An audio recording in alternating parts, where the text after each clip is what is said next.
Барлықтарыңызға сәлем, менің есімім Айбек. Бүгін біз сіздермен CSS сабағын бастаймыз. Селектор типтері, өлшем және шрифт.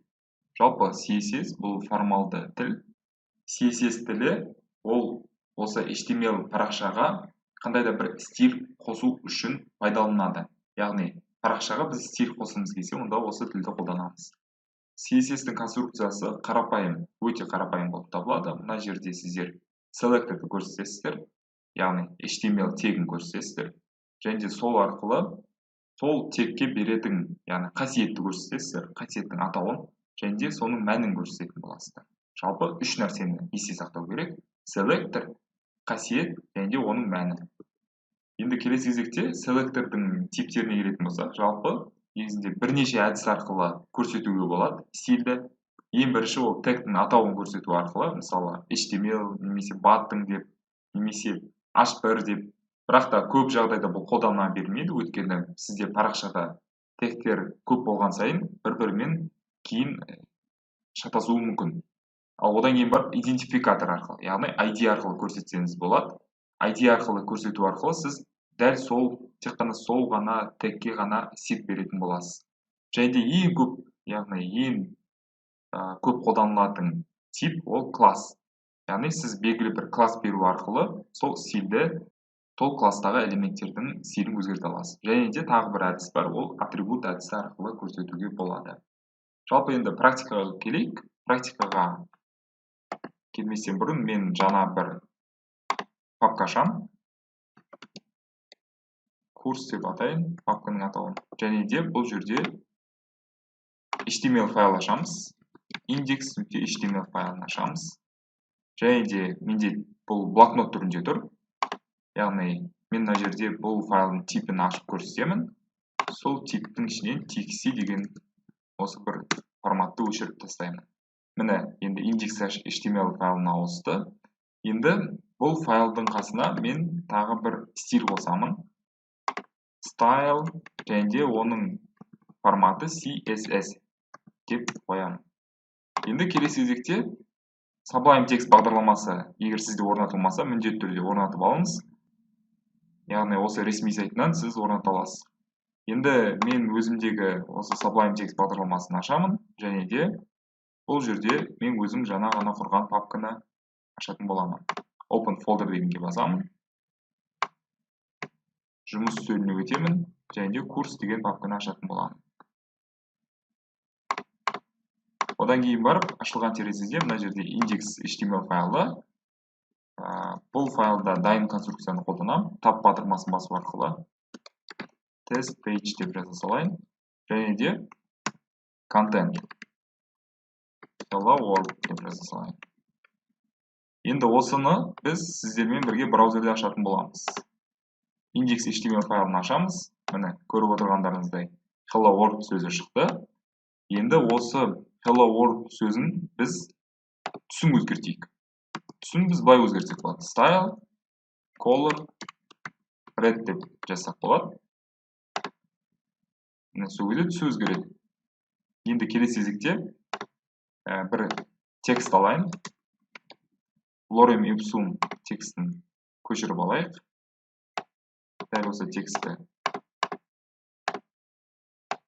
көшіріп аламыз. Және де астына P тегінің көмегімен қоятын боламыз текстті. Енді осы текстке, мысалы, текстті қосайын.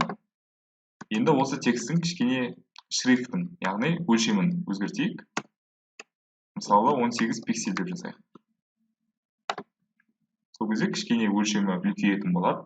Және де бұдан бөлек түсін өзгертсек болады. Мысалы, color, yellow деп жасақ болады. Сол кезде түсі өзгереді. Бірақ мына жерде қарап отырсаңыздар, біз CSS пен HTML, яғни екі тілді бір-бірімен араластырып отырмыз. Мына жерде бұл енді сізде парақша көлемі үлкен болған кезде өте ыңғайсыз болады. Яғни бірден екі тілмен бір файлдың ішінде жұмыс жасау ол өте ыңғайсыз. Сондықтан да біз сіздермен бірге style CSS файлын құрған болатынбыз. Дәл осы файлдың ішінде біз өзіміздің стильді көшірейік. Бұл стильді көшіру үшін біз былай жасақ болады. Ең алдымен файлды қосамыз. міндетті түрде link деп жазсаңыздар, және де тап батырмасын басу арқылы осы файлды қосамыз. Және де мына жерде style.css деп көрсетеміз осы сілтемені. Енді келесі кезекте сақтаймыз. H1 тегін аламыз CSS-дің ішінде. Және де бұл H1 тегінің түсін өзгертеміз. Color red. Сақтаймыз. Міне түсі өзгерді. Ал енді одан кейін барып P тегінің өлшемін өзгертеміз. 18 пиксель деп жазамыз. Міне өлшемі өзгерді. Енді өздеріңіз көріп отырғандарыңыздай, мына жерде біз CSS стильдерін көрсеттік. Ал index.html файлында біз тек қана осы HTML кодын ғана жазатын боламыз. Бұл оқуға өте жеңіл. Сіз екі тілді бір уақытта бір файлға жазбайсыз. Әрқайсысы өзі жеке-жеке бір файлда жазылатын болады. Енді келесі кезекте біз мына жерде осы тексттің шрифтін өзгертейік. Ол үшін мен мына жерде Google Fonts сайтын аштым. Яғни fonts.google.com сайтына өту арқылы сіз мына жерде өте көп көлемде дайын шрифттарды ала аласыз. Өзіңізге ұнаған кез келген бір шрифтті осы жерден көшіріп алсаңыз болады. Мысалы, мен осы бір шрифтті ашайын. Және де мына жерде астында өту арқылы select this style. Осыны басамыз. Және де енді осы біз таңдаған стиль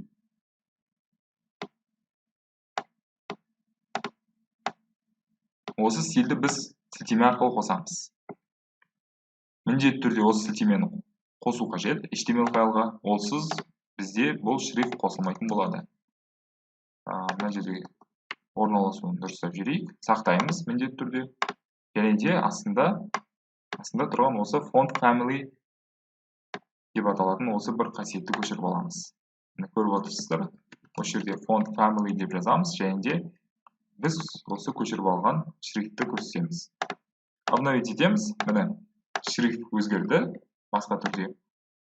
Немесе мына жерде астында екінші бір түрі бар екен. Осыны қойсақ та болады. Көшіріп аламыз. Және де қоямыз. Сақтаймыз.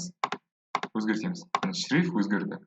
Көріп отырғандарыңыздай, осы Google Fonts'тан өзіңізге ұнаған қалаған бір шрифтті таңдап, сол шрифттің сілтемесін қосамыз. Яғни сілтемесін көрсетеміз HTML-дің ішінде. Және де одан кейін барып, мына жерде осы шрифттің атауын көрсету арқылы өзгертуге болады. Немесе мына жерден сіз қарапайым шрифт емес, жай ғана курсив деп жазу арқылы шрифтті курсивный шрифтке ауыстыра аласыз. Яғни қандай да бір нақты шрифтті көрсетпей, жай ғана курсив деп жазу арқылы осы шрифтті стилін өзгерте аласыз.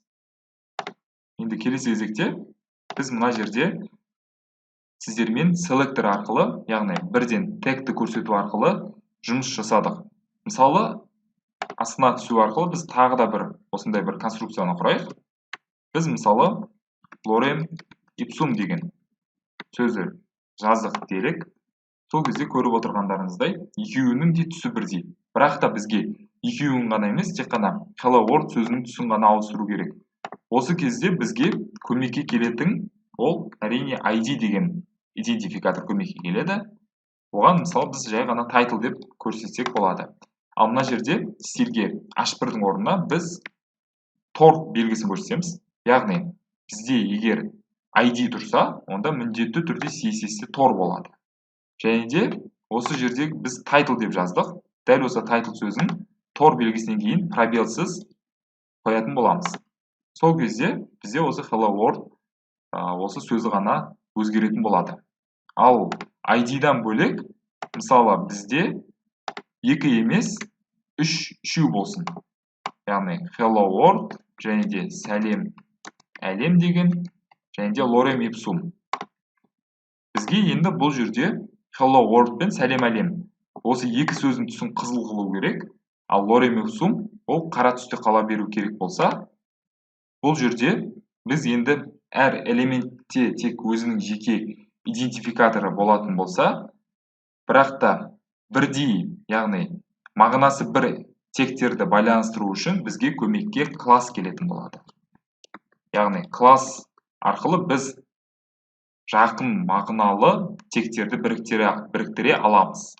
сол кезде класс title және де класс title деп жазамыз, сақтаймыз, өзгертеміз, бірақ еш нәрсе де өзгермейді. Себебі мына жерде тор белгісі ол тек ID-ға арналған, яғни идентификаторға арналған. Ал классқа болса, әрдайым нүкте белгісі қолданылады.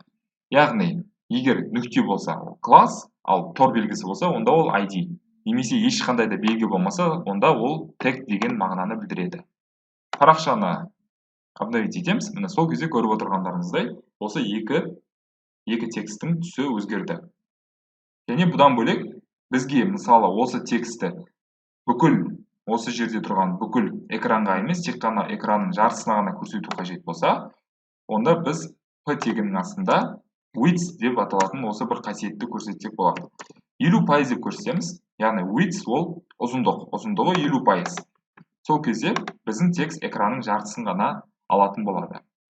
Және де бұдан бөлек процент емес, пиксельде көрсетсек те болады. Мысалы, 250 пиксель деп жазатын болсақ, онда ұзындығы өздеріңіз көріп отырғандай 250 пиксельде берілетін болады. Және де бұдан бөлек height деп аталатын қасиет бар. Ол биіктігі 150 пиксель болсын. 150 пиксель деп жазатын болсақ, бұл жерде енді экранға сыймайды, сондықтан да ары қарай экранның сыртына шығып кетеді біздің текст. Ал экранның сыртына шығып кеткен тексті жабу үшін бізге мына жерде көмекке келетін қасиет ол overflow және де hidden деп жазамыз. Сақтаймыз. Сол кезде экранның, яғни өзінің өлшемінен асып кететін болса, онда ол асып кеткен бөлік парақшада көрінбейтін болады.